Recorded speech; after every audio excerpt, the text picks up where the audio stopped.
I was really bad when I started trying to sing. Like, for all intents and purposes, I should have quit, but no, like no one told me to quit for some reason. I'm like had bad friends, but they were like, "Yeah, man, keep trying," and I'm like, "Okay," but no, we're that band who like can show other bands how to have a good time and how to tour and have fun with it. You don't have to just sit at the venue all day and be terrified, wait for your set time.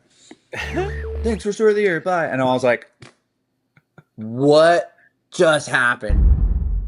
Blessthefall are veterans of the metalcore scene, having been going on for just over 2 decades now. And they're well known for their high energy, hard rock and pacey songs with fun breakdowns, scream vocals, and big catchy sing-along choruses as well. Now they're just about, at the time of this recording, to release their newest album called Gallows here in 2025. And I'm so pleased to have some time with the vocalist of Blessthefall to talk about that right now in Beau Bokan. Welcome. Thank you very much for your time. Now, I haven't as yet heard the whole album. I've heard the singles that have been released, but Oh, based okay. on those, you're coming out pretty hot with these. I mean, you got the blast beats within Wake the Dead. You've got collaborations with Alpha Wolf and Story of the Year, and then the absolute banger that is Mallcore.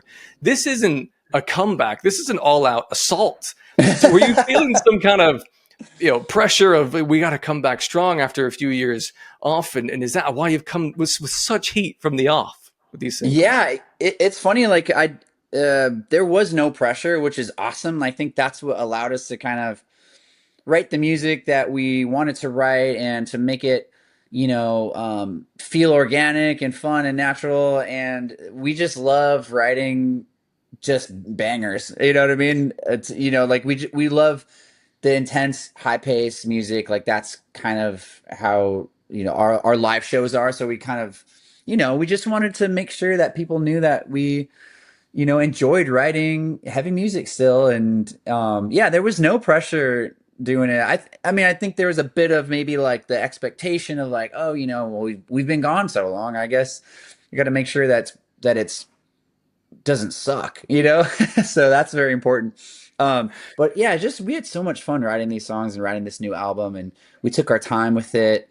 As fans know, it's been 7 years since our last record, so we really took our time with it, and it's been a journey, and it's been the least low, the least amount of like, I guess pressure, like we said, but just going in the studio every few months and like working on a song. And then a few months later, flying to LA and working on a song. Cause I live up in Vancouver in Canada. So it's a 2.5 hour flight down to LA and just, whipping over there and hanging out and, writing music and then coming home and being dad again. And it made us like miss the camaraderie and the enjoyment of being in the studio. Whereas before it was like, not saying it was daunting, but there were daunting moments of like going into the studio for 2 months, or whatever the case is, and you like lock yourself away and you got to write an album, you got to record an album, and you got to be in one place for an extended period of time, which is easy to do when you're single or you don't have kids or whatever else, and like a family to miss. And I think like this was a great and different way to write an album, and I think it shows in the music. I feel like I hope it shows through into the music that we had a great time writing it. Yeah, because that's quite uncommon. Because as you're saying, you're going to have slices of time when you're expected to go in the studio, be creative suddenly, and make things work. And I understand that your previous record, Hard Feelings, you went for kind of a stripped down approach. You rented a house and tried to make that, I guess, as seamless as possible. So how different was this in terms of the logistics of it? Were you in and out of studio here and there, able to do some things online in a more digital way? 7 years on.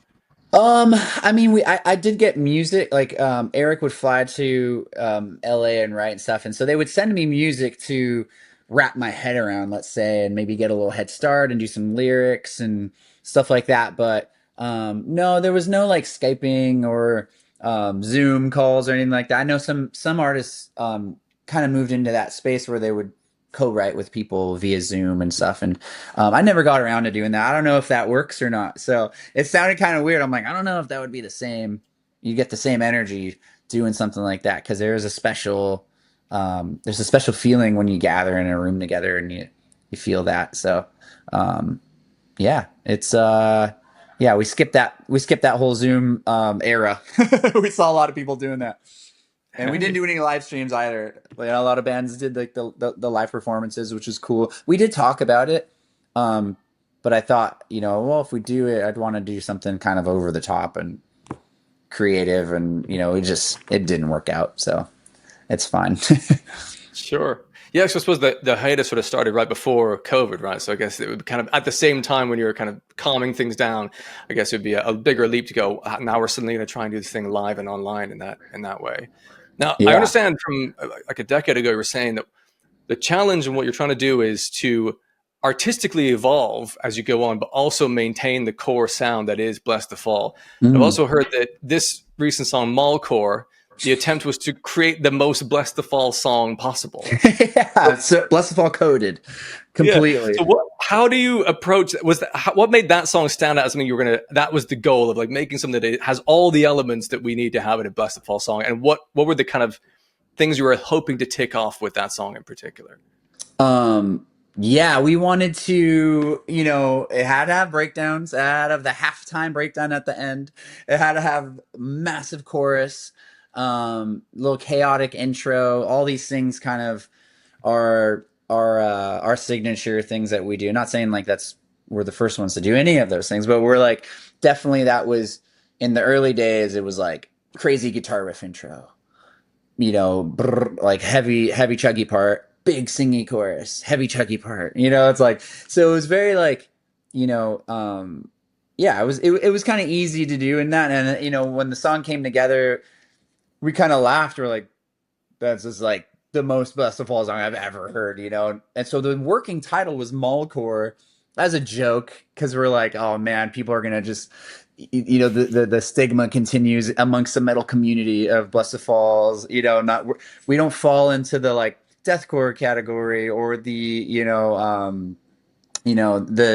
the genty category, or anything like that. Like, we've kind of just lived in this space, this like our own little space with our fans who are, they like heavy stuff, but they like to sing along as well. So um, the metal community, like the elite metal community, has referred to us as Mallcore as a joke in the past, and so that was our working title. And then we're like, ah, fuck it, let's just make it the real title. Add a little X in there for like, good measure. I So love that because yeah. ultimately it is irrelevant. Like genres, people can debate those. Oh I don't really care. I mean, I understand the usefulness if you're trying to introduce someone to a band, they have no context, they haven't heard any music yet. You can use yeah. some of that to give them a ballpark. But other than that, like write the songs you want to write, and somehow Yeah. you're able to, you're writing songs that have huge catchy choruses. And I'm trying to figure out how, if it's possible to codify that. What do you have any processes you go through in order to understand, no, this chorus melody isn't good enough yet? Do you iterate on it until you get to a Mm. point you're like, now I think I have it? How do you know when it's the right sort of balance? Wow, that's a great question, because there was one song that we really struggled with, and it was the first song on the that they started writing together instrumentally, and it was the very last song that I did vocally, because I was kept running into this like, man, it was just like the chorus just, it's so important to me, obviously, because I'm the vocalist. I'm like, oh, I got to make the chorus, really stand out. And I was just struggling, rewriting, and it didn't sound right. And I don't know if that makes any sense to you at all.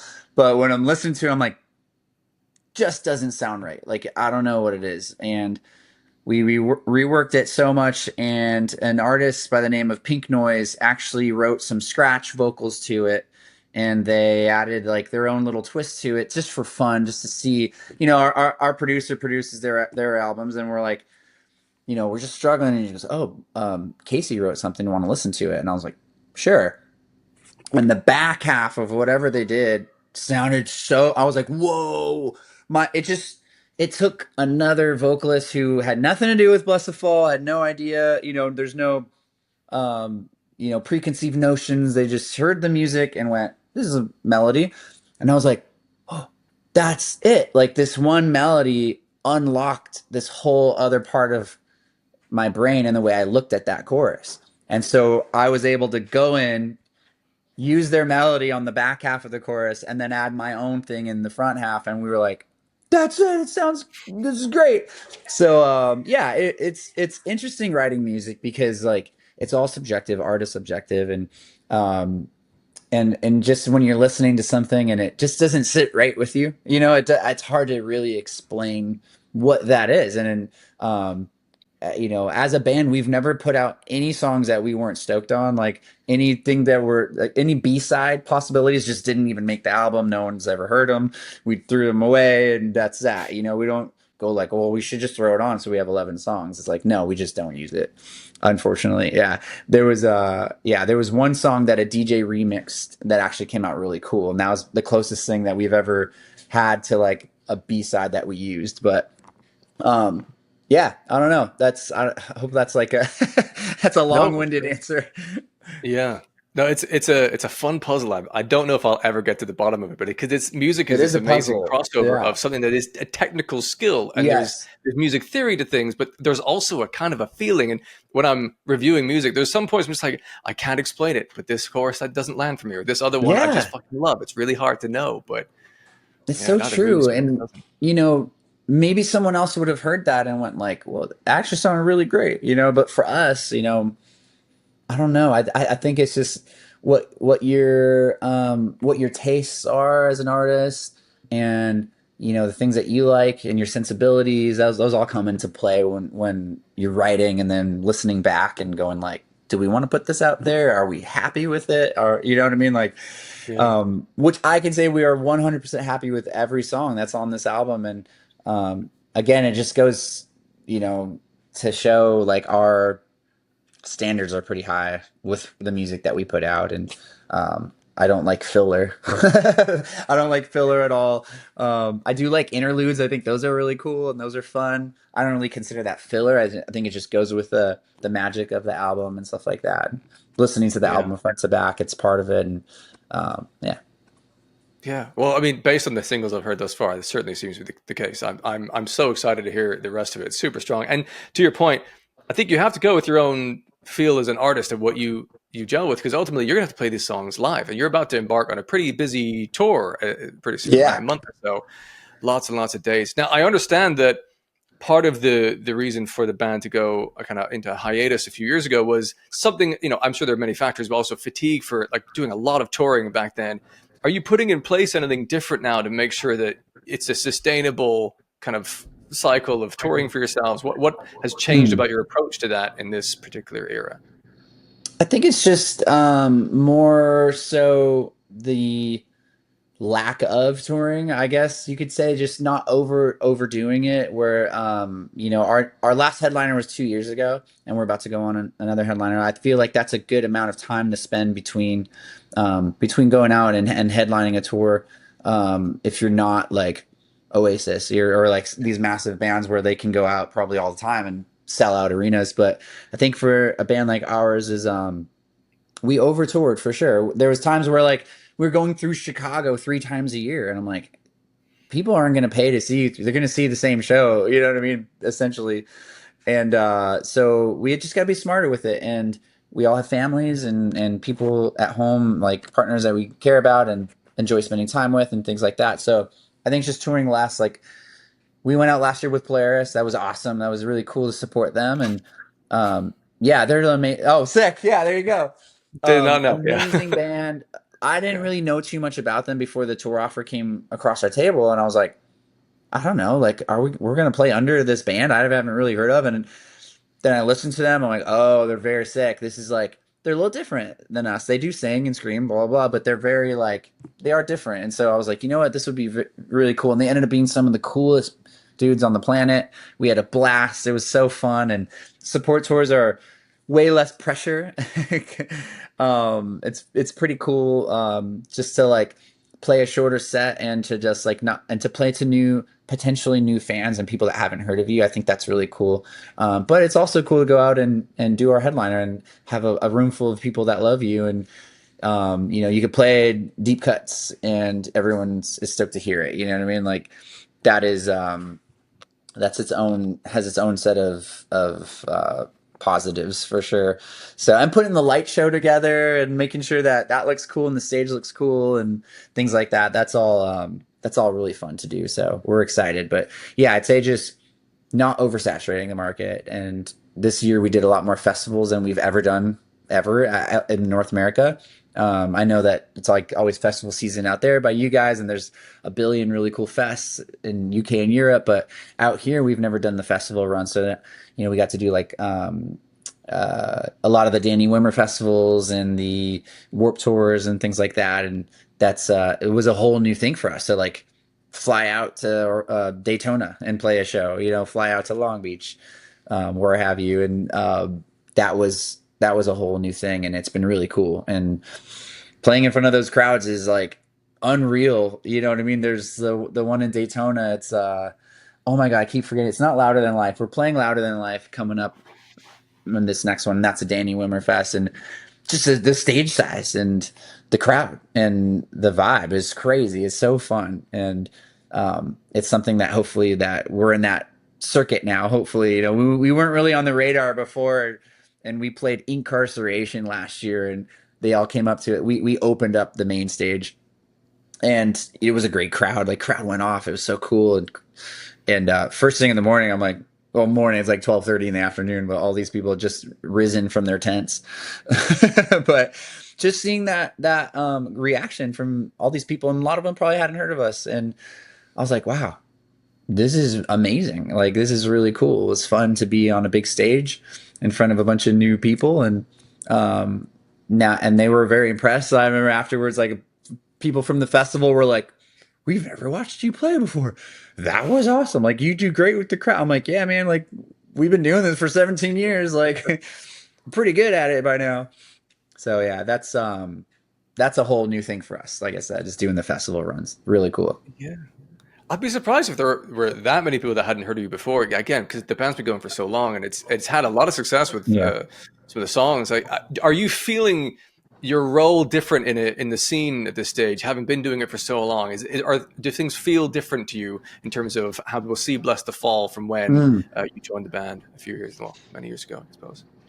Yeah, it feels like, especially when we go out with like Polaris and things like that, and there's bands under us that they're like, you guys, we've listened to you since I was 12. I'm like, that's crazy. Thanks. That makes me feel insane.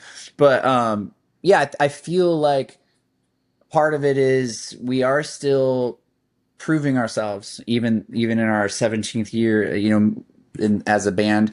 And I feel like there are moments of, like I said, that Incarceration show where they had us open up.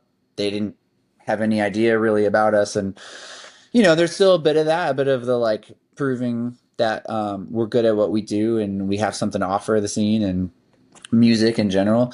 And then feeling like the veterans on like those tours where like you get those younger bands, and like Polaris guys were like, we've been fans since we were kids, and now we get to tour together. And so it's nice to kind of go and like show them how it's not how it's done at all. I'm not saying that, but show them, like, even just like the finer things in life of touring, of like going out and doing stuff. I know, like, when we toured with Paris for a while, like we on Warped Tour, I remember like we all got BMX bikes, and I'm like, you guys need to get bikes. Like we became buddies with them. They're like, what?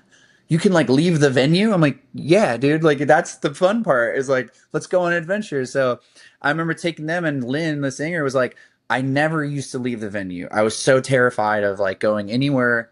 I felt like I was going to miss something or be late to something or not be prepared. So she like just would stay at the venue and maybe walk a couple blocks and come back. I'm like, no, like, it's so much more fun when you go and explore the city and get to do things like that. So I feel like we're that band who like can show other bands how to have a good time and how to tour and have fun with it. You don't have to just sit at the venue all day and be terrified, wait for your set time. Yeah. I mean, yeah, you'll have wisdom and experience to share. And like, I mean, any band can share something with each other. Everyone's got slightly different experiences and things. And yeah, it's so cool to hear that you're touring with Polaris. They are a fucking phenomenal live band. They come with so good. Energy. Yeah. So good. But then a couple of bands in the scene, mentioned them earlier, but a feature that you had on this album with Alpha Wolf, I mean, they are fucking ferocious. And also Story of the Year. How did those come to be? Had you toured with Story of the Year kind of in the past, and then kind of knew them from that, or how did those collaborations come about? Yeah, so Story of the Year, we toured with them in Seosin in Australia years ago and really bro down with them. They're just the greatest dudes. They're so cool. And so is Seosin, but like, Story of the Year, that was our first tour with them. And we kept in touch for sure. They would come out to our shows in St. Louis when we came through their town. And um, the song itself just sounded like an old 2006, like, it sounded like Seosin or the Year type vibe. And we were like, what if we had Dan on this song? That'd be so cool. Like, I could hear his voice. And then he agreed to do it. I remember getting the vocals back, and I'm like, oh my God, this is crazy. It's like so nostalgic. And it's just Yeah. like, gives me the chills. It reminds me of the first time that I listened to Story of the Year. I remember seeing them live. They opened up for Yellow Card, and they came on the stage like a hurricane. They were like, they were doing backflips. Everyone was flipping. People were screaming, like, blah, blah. And then they left. Thanks for Story of the Year. Bye. And I was like, what just happened? Like, that's so crazy. It was like '04. It was like so long ago, 03, '04. And I was just like, I want to do that, whatever they just did. So I've always looked up to them as musicians, as performers, things like that. So to have them on the song, have Dan on the song, it's just, oh man, it was just such a like really cool surreal moment. Lockie from Alpha Wolf, just unreal vocalist, and we played a festival with them. We met those dudes, and they're like, we've loved your band for a while. They're like, Lockie was like, my bass player is going to play it really cool, but he wore a Blessthefall shirt on stage for a whole year, and then his shirt fell apart, and he bought the same exact Blessthefall shirt to keep wearing. So he's like super fan, and I'm like, that's crazy. Like, that's really cool. I'm like flattered. So that connection was there. I realized they were fans. I love their stuff as well. And so we found a part for him to do, and he crushed it. And yeah, and then Matt from Caskets, we toured with them. We brought them out on tour, and so we knew. I mean, he's such an unreal vocalist. Like, that dude can just sing effortlessly. And I remember like we were on tour with him, and he was backstage, and he had this like big oxygen mask on. He was like dying. I'm like, dude, are you okay? He's like, I'll be okay. I'm like, oh my God, this is crazy. He had some, he was some flu or throat thing. He gets on stage, and he's like, yeah. And I'm like, oh my God, like, what? You were just dying backstage, and now you're like crushing it, like. So he's just like a naturally gifted vocalist. Great dude. The whole band is so awesome. So that was another no-brainer to have him involved. Was really cool, and hopefully we can tour with them again. Maybe out in the UK sometime. They could bring us out. Yeah, Yeah, perhaps. Yeah, I mean, I going back to what you were saying earlier. I think it must be quite difficult in some ways to have an additional creative brain come in, or to even just to get them to send in some vocals, whatever it is. It'll add time to things. But if you can take your time with a record, as you did with this one, it gives you all kinds of options there. To like, well, let's wait and see if we can get this collaboration to work, and then there's no totally. rush. Must have been, yeah, pretty great setup. Yeah, yeah. Now, It all worked out. I think like there was probably a couple people other people we reached out to. I can't speak, and didn't get. They were busy, or they were doing something else, or whatever the case was. So I mean, that's fine. But I feel like we have like just like amazing features, and it just gives a different dynamic to when you're listening to the record. Just to hear another voice in general is just yeah, it makes it fun. And that's kind of like, I feel like it's way more normalized. We had a bunch of guest vocalists on Hollow Bodies as well, and that was super fun. And so I think, yeah, just doing it again was really cool. And yeah, just brings another flavor, another flavor to the record. yeah, and that's the sense I get from Blessthefall over the years as well. It all sounds like it has to be authentically fun. Like Hmm. it doesn't need to be something that's completely, tortured artist the whole time. Sure, you're gonna have some moments where you're gonna tap into some like emotional lyrics and etc. But it's also you can feel it in the music that you're Mm. going full tilt with some positive energy as much as Yeah. possible. Yeah. Now, Thank you. I'm glad that, yeah, I'm glad that shines through, us having fun. yeah. Now thinking Yeah. back to when you joined the band and to where you are now with them, Is there anything that you held dear as core values of like, this is how I'm going to be as a songwriter or a singer that has changed over the years? Or is there anything that's kind of stayed the same throughout? Is there anything that's been consistent or anything that's particularly grown about your approach as an artist? Yeah, I think like if anything, it's more the finding the dynamic vocally. I feel like I am prone to just belting and being. I have like a higher voice, and I feel comfortable in that range. But just finding like more dynamic in my voice, and just utilizing that more often throughout the record to, you know, you can't just be you can't be clipping at 100 the whole time, you know. So yeah, that was part of it, and exploring just a couple different vocal techniques and things like that. And um I'm a fan of like R&B and pop music as well and stuff, so that doesn't always shine through in what I'm singing. But I think there's a couple parts on this record where I got to kind of yeah, spice it up a little bit. Yeah. Nothing crazy, we're not showing off, but um yeah, I think that opens the door for the future of exploring more things like that vocally, and having that incorporated into our music. Yeah. I mean, I'm not to blow smoke or anything. Honestly, like I'm so impressed with your vocal power, especially in the choruses. Like it's not even Mm. just singing loudly and having a catchy chorus. The solidity with which you're able to do that, is that something you have Mm. honed as a practice over the years, or is this something you just discovered? Oh, I can just sing it this way, and I'll just join a band and make it work. Like how Oh much man. training has Mm. gone into this? Yeah, I was really bad when I started trying to sing. Like, for all intents and purposes, I should have quit. But no one told me to quit for some reason. I'm like, had bad friends, but they were like, "Yeah, man, keep trying." And I'm like, "Okay." But no, it was like, my old band was called Take the Crown, and when we first started, I had to convince all my friends to play an instrument. They were like, "What are you gonna do?" I'm like, "I'll sing." They're like, "You can't sing." Like, what? We never heard you sing ever. I'm like, "I'll figure it out." But like the early days of that band are just like, I can't listen to it. It's like it's so bad. But you got to start somewhere.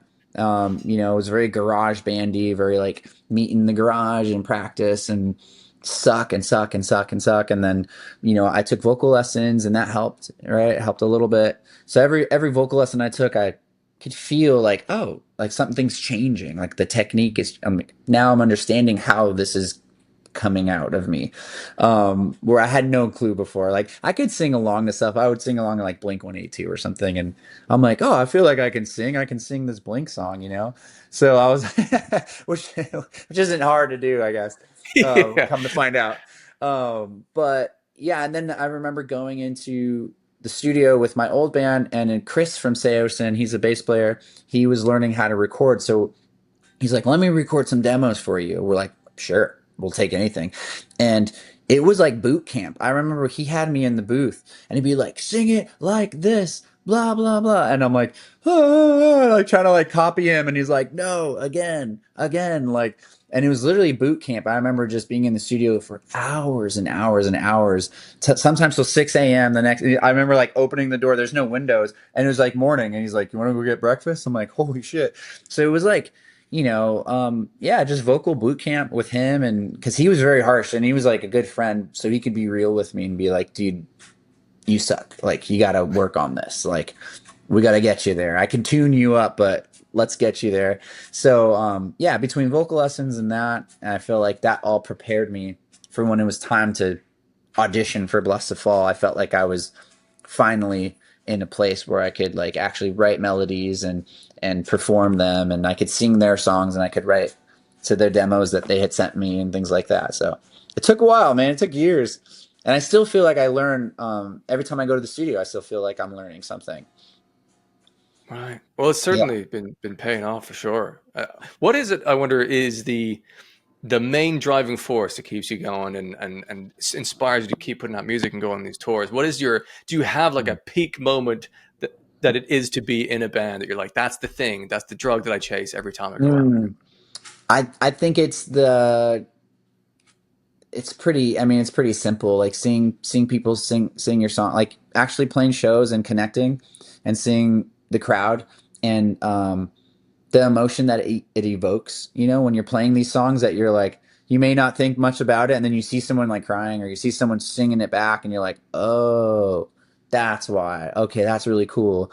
Um, and people need an escape. People need an escape. They got to get it out of their, their heads for a bit, out of their 9 to 5 jobs, and come and have that release. And so I think like being the catalyst for that is really cool, and that I think that keeps us going. And I think that like when we were away for so long, for years, and seeing like the Reddit posts and like the metalcore Reddit, and people being like, "Where's Blessthefall?" and like I would search our name on Twitter and see people from all over the world talk, being like, "What are they broken up? Has anyone heard of what's going on?" And I missed this, and so seeing that was like, that was kind of like solidified like our comeback. Was like, okay, there's people out there that miss it, and we miss it too. And then we didn't realize that till we started writing again, and it was like, oh yeah, this is fun. There's a camaraderie, there's an energy in the studio and on tour that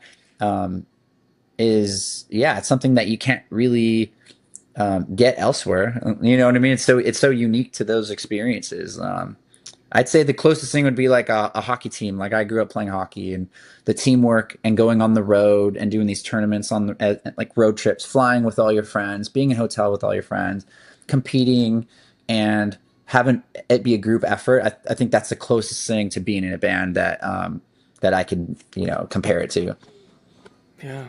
I Yeah. think what the magic of it as well is that it can't be bought. You can't buy that experience. Hmm. You have to put in the time and effort and create Yeah. something and go and put your heart into it. And it certainly sounds like that's all been happening. And I'm really excited to hear the rest of this album, Gallows. It sounds great. It's coming out in a few days at the time of this chat. So best of luck with that full Hey, release as and when that comes out. Really enjoying what you're doing thus far, and enjoy your upcoming tour you got going on with culminating, I think, in Warped Tour at some point as we got well. a Warped Tour in November, yeah, Orlando. But yeah, this will be a headliner, and it's going to be, we're bringing Miss May I out, who are like some of our closest friends and metalcore savants. So it'll be like a metalcore mayhem every night. Well, it sounds awesome. Well, best of luck with that, Beau. Thank you for your time. Thanks, man. Thanks for your time. Great to talk there with Beau from Blessthefall. What a lovely human being he was. Really enjoyed that conversation, and I've really enjoyed what I've heard of Gallows thus far. Fantastic songs across the board. Check out the description of this episode if you want to follow Blessthefall on social media. I'll put some links in there to that. If you enjoyed this, please do consider subscribing to this podcast. There's more interviews like this in future as well. Thank you for tuning in. Hopefully you'll come back for another one of these episodes in the near future.